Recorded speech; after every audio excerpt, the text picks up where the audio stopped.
Bienvenue dans la capsule Mindset où est-ce qu'aujourd'hui, on va parler de motivation. On va parler du fait que la motivation est un mythe. Puis pourquoi je me lance directement à travers la motivation lorsqu'on aborde l'aspect mindset, c'est parce que la motivation, c'est de quoi qu'on parle vraiment beaucoup. On entend ce mot-là. Ce mot-là, à mon avis, est surutilisé. Puis, au fil du temps, avec mon expérience que j'ai développée au cours des 7 dernières années, avec les SuperDAD, avant les SuperDAD, mais avec les SuperDAD principalement, où est-ce qu'on se spécialise en perte de poids. C'est ça, je pense que ce qui arrive, c'est que les gens, pour atteindre un objectif, que ce soit de perte de poids ou non, mais parlons de la perte de poids puisque c'est ce qu'on fait chez les SuperDAD et c'est ça dans quoi on se spécialise.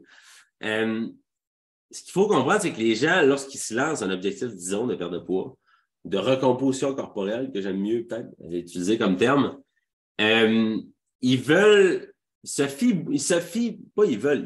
beaucoup sur la motivation. Ils cherchent leur motivation. Puis, ils la trouvent pas vraiment souvent, parce que j'ai cru comprendre. J'ai aidé, je vous dirais, j'ai pas vraiment compté le nombre de clients que j'ai aidé à changer leurs habitudes de vie, à atteindre leurs objectifs, à passer par-dessus des obstacles qui les empêchaient, des comportements, des habitudes qui les empêchaient d'atteindre leurs objectifs puis changer justement leur personne parce qu'on est comme la somme de nos propres habitudes ou de nos choix, de nos décisions qu'on fait au quotidien qui sont représentées à travers nos habitudes. Et puis, ces personnes-là se fient beaucoup sur la motivation pour changer ces comportements-là, pour changer la personne qu'ils sont et perdre le poids qu'ils ont à perdre, etc. Et avoir tous les bienfaits qu'il y avait. Puis, à force d'avoir aidé des gens, puis d'entrée de jeu qui mettaient beaucoup de l'avant la motivation, j'ai fini par comprendre que la motivation, c'est un mythe. La motivation, ça existe. Pas vraiment. Ça existe, mais on n'a pas le réel contrôle sur la motivation. On ne peut pas. Il n'y a pas vraiment de. Tu sais, il y a la motivation interne, la motivation externe. Ça, je suis d'accord qu'on peut voir quelque chose d'inspirant, de motivant. Je pense que la motivation interne, la seule signification que j'ai trouvée, c'est les raisons qu'on se donne de faire quelque chose. Ça fait que si tu as une bonne raison de faire quelque chose, tu vas le faire. Si tu as une très bonne raison de ne pas faire quelque chose, tu ne le feras pas non plus.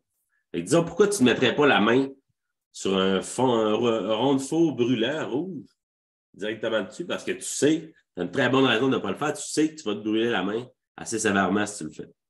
Donc, tu ne le fais pas. Pourquoi tu te brosses les dents à chaque jour? Ben, c'est parce que tu sais qu'il faut que tu le fasses pour ne pas perdre tes dents, éventuellement. Pourquoi tu t'habilles ou tu fais ci ou tu fais ça? Tout est soutenu par des raisons. Donc, la motivation interne d'adopter un comportement ou de faire des choses ou pas, ça découle des raisons qu'on se donne de le faire. Donc, je te donne un autre exemple. Si je te disais, peu importe où est-ce que tu es dans le monde en ce moment, je te dirais, demain matin, si tu montes le Mont-Saint-Hilaire, qui est sur la rive sud de Montréal, si tu montes le Mont-Saint-Hilaire, demain matin, je te donne 10 millions de dollars. Penses-tu, puis ça serait sérieux, ça serait un vrai engagement, pensez-vous que les personnes le feraient? Ce serait quoi le pourcentage des gens qui iraient au Mont-Saint-Hilaire à la montée de la montagne? Probablement proche de 100%. Il y aurait du monde sceptique, mais il y aurait une grosse majorité de monde qui voudrait y donner une shot. Parce qu'il y aurait une bonne raison de le faire.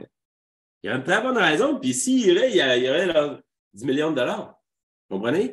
Fait qu'il y aurait une très, très, très bonne raison de le faire. Donc, c'est un peu le même principe. Bref, ça, c'est pour ce qui est l'aspect motivationnel. Fait que je pense que c'est le seul contrôle qu'on peut avoir sur notre motivation interne, par exemple. C'est de se trouver des nouvelles raisons, c'est de raviver ces raisons-là, c'est de penser, c'est d'écrire nos raisons, nos pourquoi. Si on veut être exposé à la motivation externe, on peut aller voir des choses, écouter des choses inspirantes, motivantes, ainsi de suite. Fait que ça, c'est le seul et unique contrôle qu'on peut avoir par rapport à la motivation. Mais ce qui arrive, c'est que malgré tout, il va y avoir des journées que tu ne seras pas motivé, tu ne sauras pas pourquoi, tu ne seras pas capable de, même si tu as tes raisons, même si tu y penses, puis tout, ça ne marchera pas pareil. OK? Puis, c'est pour ça que je veux vous amener à changer cette perspective-là, puis arrêtez de chercher votre motivation. Arrêtez vos grandes recherches, là, c'est fini. Je vous délivre de vos recherches. Parce que ce qu'on va commencer à faire, au lieu de chercher quelque chose qu'on n'est pas capable de trouver finalement depuis si longtemps, mais on va le mettre sur le fait de développer une compétence, un skill qui s'appelle la discipline. Puis, il y a une différence majeure entre la discipline et la motivation parce que la discipline, ça se développe. La majorité des gens ne sont pas disciplinés. On va tout le temps chercher l'option la plus facile, le chemin le plus facile. On a tout le temps pas deux options. Le chemin de la facilité, le chemin de la plus difficulté, peu importe si on l'appelle comme ça. Mais les gens vont chercher le chemin de la facilité. Donc, nous, ce qu'on veut faire, c'est pour développer notre discipline. Parce que la discipline, c'est de faire ce que tu as à faire, peu importe les circonstances, peu importe l'environnement qui t'affecte, peu importe la fin de semaine en voyage, que ta grand-mère décède, que tu te casses une jambe, que peu importe ce qui arrive, que tu continues de faire, d'adopter des comportements qui t'amènent vers la direction que tu veux aller et les objectifs et les engagements que tu t'es donnés. C'est ça la discipline. OK?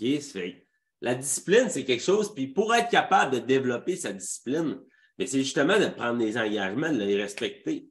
Puis de les respecter, puis de commencer avec des petits engagements qui sont un petit peu plus faciles, puis de les respecter, d'aller au bout de ces engagements-là. Malgré, disons, puis je donne un exemple hyper simple. J'ai donné même le challenge à nos clients dernièrement. Je vous le challenge de courir 10 minutes sans arrêt. 10 minutes sans arrêt. Sur un tapis roulant ou à l'extérieur, peu importe.